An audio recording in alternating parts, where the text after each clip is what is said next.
ভিডিওটা মন দিয়ে দেখো জিমনি। হ্যাঁ, ধরো এটা মর্নিং সেশন স্টার্টেড হচ্ছে সেশনের তো সকালবেলা মার্কেটটা ওপেন হইলো, হওয়ার পর 5 মিনিটের চার্ট ক্যান্ডেল উঠতেছে এই জায়গায় অনেকক্ষণ এইভাবে চলতেছে 5 মিনিটের চার্টে চলার পরে তারপরে মনে করো যে রেড ক্যান্ডেল হইলো, তারপরে রেড ক্যান্ডেল এরকম ক্লোজ হইলো, একদম শেষ হয়ে গেল।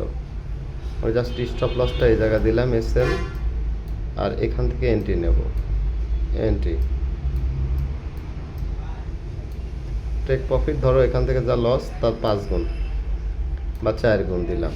ওকে, আবার সেমভাবে ধরো এটা এখান থেকে নামার পর মার্কেট আবার এখানে রেঞ্জ চলতেছে, এরকম চলতে চলতে মনে করো যে এরকম হয়ে এখান থেকে আবার একটা গ্রিন ক্যান্ডেল উপরে ক্লোজ হলো, মানে রেঞ্জ থেকে সামান্য 5 মিনিটের চার্টে। আমি স্টপ লসটা এই জায়গা দেবো।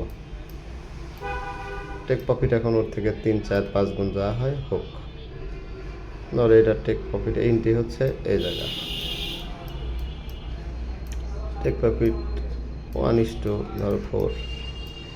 যদি এইভাবে ট্রেড করি উইন্ডোটা কেমন হবে তুমি একটু দেখবা।